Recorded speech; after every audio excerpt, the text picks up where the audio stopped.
It's a little disappointing. Obviously, you want to get a shutout and help your team win, and we played a pretty solid game, for 60 minutes, and we can't really be disappointed with that. But on the other hand, we just got to get a bounce here and there and get a goal and make that game really worth it. You're racking up the shutouts. Can you feel a difference when you're in a groove like this? I mean, is it whether it's your focus or just the way you feel physically? Just kind of describe what it's like out there when you're in a groove like this. Yeah, when you get comfortable, you kind of get feeling good, and you feel like nothing's going to beat you, and as long as you're seeing pucks and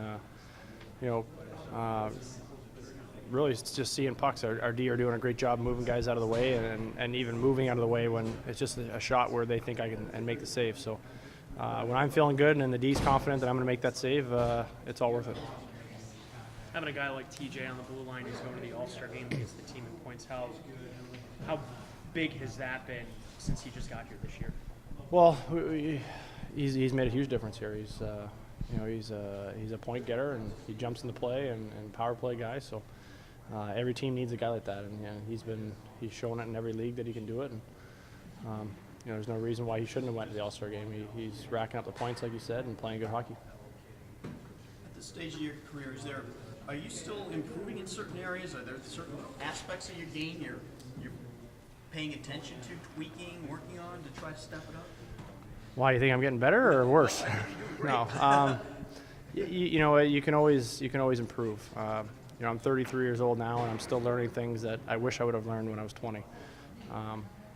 Andrew Allen here has done a great job, teaching me and just tweaking a few things, and it's really just about just always being a student of the game. You're always going to learn things. The game's changed a lot over the last 5-10 years, so if you don't adapt to it, you're going to be kind of left behind. So you really have to keep learning and keep working on things.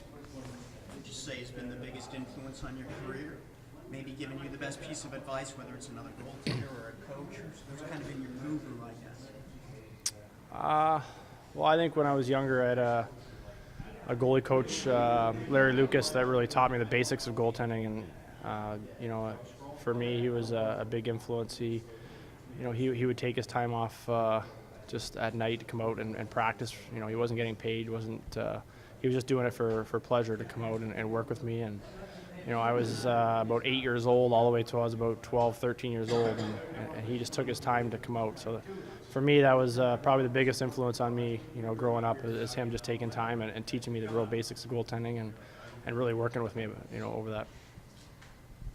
Just after what happened on Friday, how important is it to come back at home tonight and get a win and maybe show that whatever, just get a win?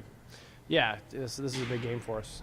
This team's been playing some good hockey. They've beat a couple of our divisional teams. They beat Grand Rapids a couple times. So for us to go out and beat them, that just puts us a little bit farther ahead of Grand Rapids. And for us, it's a big game. It's not a divisional game, but we really need a win under our belt, and we're going to come out strong tonight. I think your 6 shutouts from career AHL record. Is that motivation for you at all? And are you even aware that you're that close to the record? Yeah, I was aware a couple of years ago. They started counting a little bit closer when I got in the top 5. But yeah, it's in the back of my mind. But I think the more I think about it during games and off the ice, it just doesn't happen. So for me, I just go out there and work hard and play my best, and hopefully, things work out in a shutout manner. Halfway through the season, first quarter of the season, you guys are the best team in the AHL. The second quarter, a little bit more struggles. What do you think the difference is between maybe the hot start and recently? I can't really put my finger on one exact thing, but we came out flying at the beginning of the year. We were playing really good hockey. Everyone was at their best and at their peak, and we were scoring lots of goals. We were confident. We were loose, and I think we just kind of got away from that a little bit. And once things start not going your way, you start gripping the stick a little tighter and trying to do extra things to help somebody else out. Where we just got to get back to doing our own jobs and really focusing on playing our best hockey instead of worrying about what other people are doing. So we really stressed that the last couple of weeks, and I think we've played better hockey, at least defensively, over the last couple of weeks, and that will eventually roll over into offense. We just got to get a bounce here and there, and eventually those the 1-0 losses will turn into 2-1 wins.